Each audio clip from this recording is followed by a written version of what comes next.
Jika Anda rindu kepada Rasulullah Shallallahu Alaihi Wasallam, maka Turki bisa menjadi obatnya. Istana Topkapi di kota Istanbul, Turki, menyimpan ratusan koleksi spesial peninggalan Islam. Dan yang paling istimewa adalah peninggalan Nabi Muhammad Shallallahu Alaihi Wasallam. Menariknya, Turki juga memiliki jejak peninggalan Nabi Ibrahim alaihi salam dan Nabi Ayub alaihi salam. Jejaknya ini tersebar dari Istanbul, Konya, hingga kota Sanliurfa di bagian tenggara Turki. Dan malam ini kami akan mengajak Anda menjelajahi Turki, mencari jejak peninggalan di negara yang dikenal dengan sebutan Negeri Seribu Masjid ini.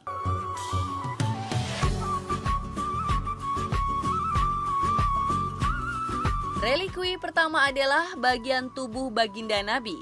Saat pelaksanaan Haji Wada, ibadah haji terakhir sebelum beliau wafat, Rasulullah mencukur rambut dan janggutnya. Dan atas perintah Rasul, sebagian rambut dan janggut diberikan kepada kaum muslimin, sedangkan sebagian lagi disimpan. Sebagian rambut janggut yang dikumpulkan khusus oleh para sahabat Nabi ini akhirnya dibawa ke Turki dan kini dapat dilihat di Istana Topkapi. Di dalam etalase ini juga tersimpan gigi Rasulullah Shallallahu Alaihi Wasallam. Koleksi gigi ini merupakan gigi baginda Nabi yang tanggal pada saat perang Uhud. Gigi beliau tersimpan di kotak emas berhiaskan batu-batu permata.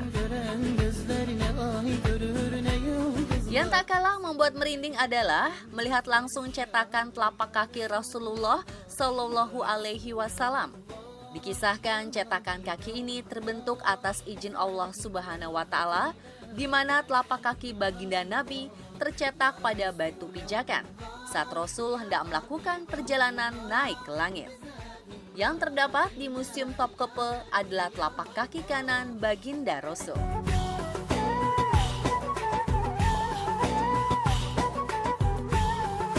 Di dalam etalase ini kita dapat melihat pedang Al-Maktur, pedang Rasulullah Shallallahu Alaihi Wasallam. Pedang ini memiliki panjang 99 cm dengan sarungnya berlapis emas. Bagian gagangnya melengkung bertatahkan batu zamrud dan pirus dengan hiasan dua kepala ular. Rasulullah membawa pedang ini saat hijrah dari Mekah ke Madinah hingga beliau memberikannya kepada Ali bin Abi Thalib. Sedangkan pedang kedua Rasul, Al-Qadib, memiliki berat tanpa sarung 930 gram. Pedang sepanjang 100 cm ini adalah pedang pertahanan atau pedang persahabatan dan tidak digunakan untuk pertempuran.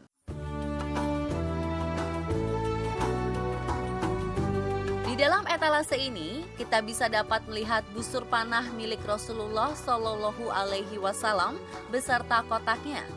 Panjang busurnya mencapai 118 cm dengan berat 286 gram.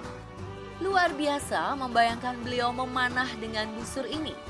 Perasaan haru dan merinding kami rasakan saat berada di ruangan suci ini. Beberapa pengunjung bahkan tak mampu menahan air mata.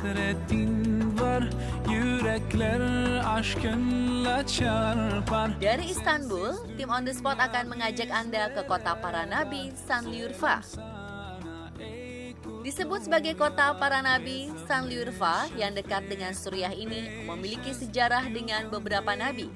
Mulai dari sejarah kelahiran Nabi Ibrahim alaihi salam, kisah kesabaran Nabi Ayub alaihi salam, makam Nabi Ilyasa alaihi salam, hingga kisah handuk atau sapu tangan yang dikirimkan oleh Nabi Isa alaihi salam ke kota ini. Dengan bangunan-bangunan persegi dan suhu cukup panas, suasana di Sanliurfa menggambarkan kondisi Timur Tengah, walau tak memiliki padang pasir tandus seperti Arab. Ketika tim On The Spot menyambangi kota ini, suhu di sini mencapai 41 derajat Celcius. Perjalanan kami di Sanliurfa dimulai dengan kisah kelahiran Nabi Ibrahim alaihi salam hingga kisah mukjizat yang terjadi pada beliau ketika Raja Namrud membakar Nabi Ibrahim. Berjalan melewati halaman Masjid Mevlid-i Khalil, kami menuju sebuah gua tempat kelahiran Nabi Ibrahim alaihi salam. Beliau tinggal di gua ini selama 15 bulan. Walau hanya 15 bulan, begitu keluar dari gua ini, beliau terlihat seperti telah berusia 15 tahun. Rivayete göre Hazreti İbrahim'in doğduğu mağara bu mağaradır. Bu mağarada 15 ay süre kaldığı rivayet edilir.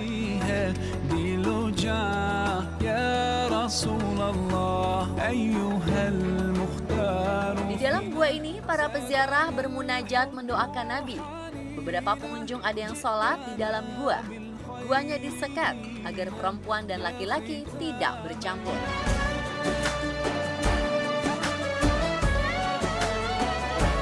Pintu masuk guanya cukup kecil, hanya cukup untuk satu orang saja.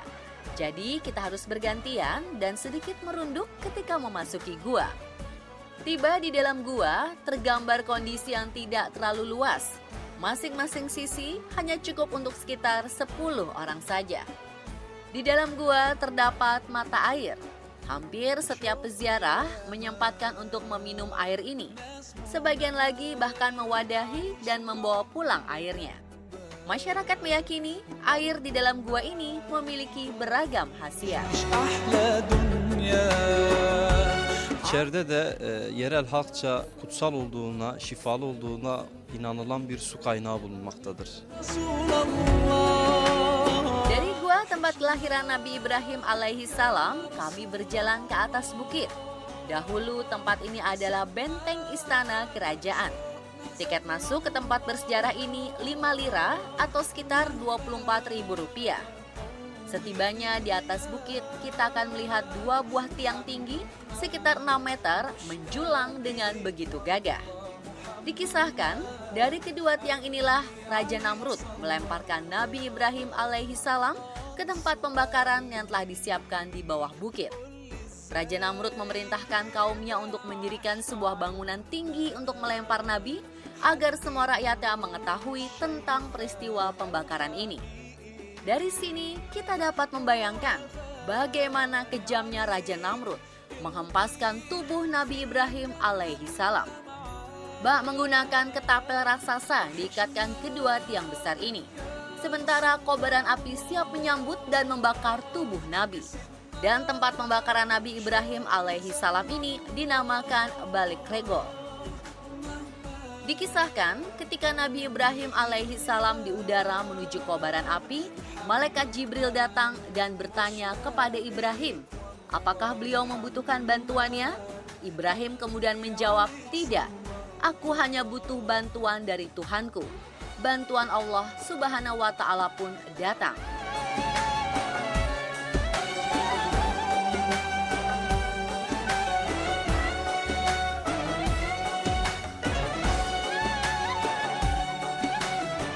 Rivayet olunur ki Nemrut Hazreti İbrahim'i yakmak için bu mekana büyük bir ateş yığını yaptı ve Urfa Kalesi'nden Hazreti İbrahim'i buraya atmaya çalıştı.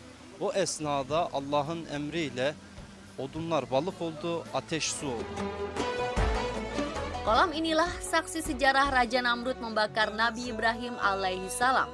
Atas izin Allah Subhanahu wa Ta'ala, api berubah menjadi air dan kayu-kayu pembakaran berubah menjadi ikan.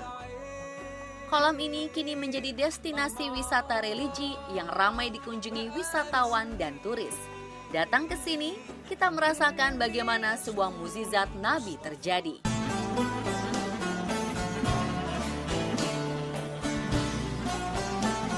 Perjalanan kami lanjutkan menuju Eyüp Peygamber atau Nabi Ayub dalam bahasa Turki. Letaknya tak jauh dari pusat kota, hanya sekitar 20 menit perjalanan menggunakan transportasi bus umum. Tibalah kami di Hazreti Eyüp Peygamber Sabir Makema atau Monumen Kebesaran Nabi Ayub. Disinilah gua kesabaran Nabi Ayub alaihi salam berada. Beliau menyendiri di gua ini selama 7 tahun dari kaumnya, bahkan istrinya sendiri. Gua ini kini terletak di dalam kawasan masjid dan tidak putus-putus dikunjungi orang.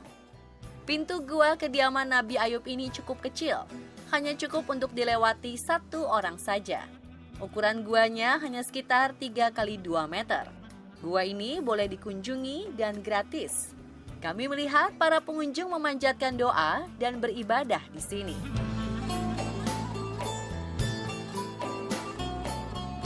Berjarak sekitar 20 meter dari gua, terdapat sebuah sumur Nabi Ayub alaihi salam. Sumur ini tercipta mirip seperti kisah sumur Zam-Zam. Ketika itu Allah Subhanahu wa Ta'ala memerintahkan Nabi Ayub alaihi salam untuk menghentakkan kakinya ke tanah, menyemburlah mata air. Beliau kemudian mandi dengan air ini.